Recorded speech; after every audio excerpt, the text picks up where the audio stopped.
Climate change is among the most politically divisive issues in Washington. Some Democrats are backing a Green New Deal to transform the entire energy system in a decade.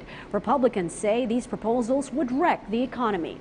While the federal government is at a stalemate, some states are taking action. VOA Steve Baragona went to Massachusetts, where the clean energy workforce is growing.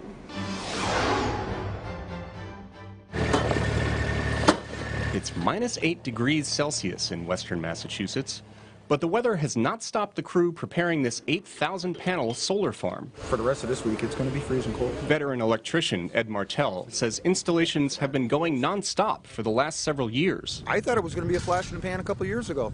I've seen solar just keep going and going and going. Martell says the boom has been good for electricians like him. The industry has been growing at a time when he says there has not been much other work. If it wasn't for solar, there would have been a 2-year period where I wouldn't have worked at all. So yes, it's very good for us. Massachusetts now ranks 3rd nationwide in solar jobs, behind California and Florida.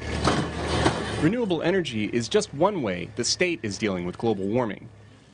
In Washington, the climate debate is polarized between Democrats calling for an end to fossil fuels and Republicans saying these proposals will destroy jobs.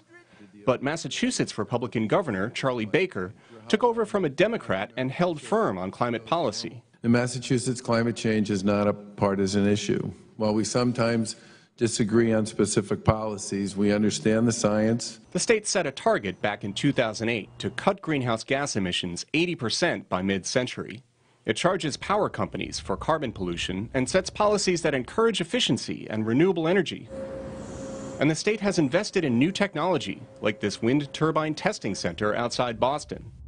It's paying off, according to Steve Pike, head of the Massachusetts Clean Energy Center, an agency created to help the state meet its climate goals. Over the course of the last 8 years, every single year, the number of employees, the number of workers in the clean energy industry has grown. And in total has grown since 2010 by 84%.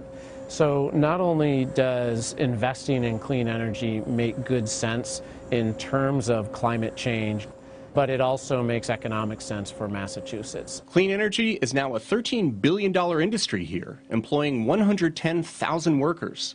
The state's economy has grown more than 20% since 2000, while greenhouse gas emissions have fallen nearly 22%.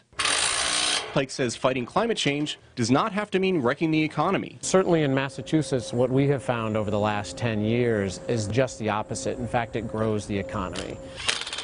There's work to do to power the world without wrecking the climate.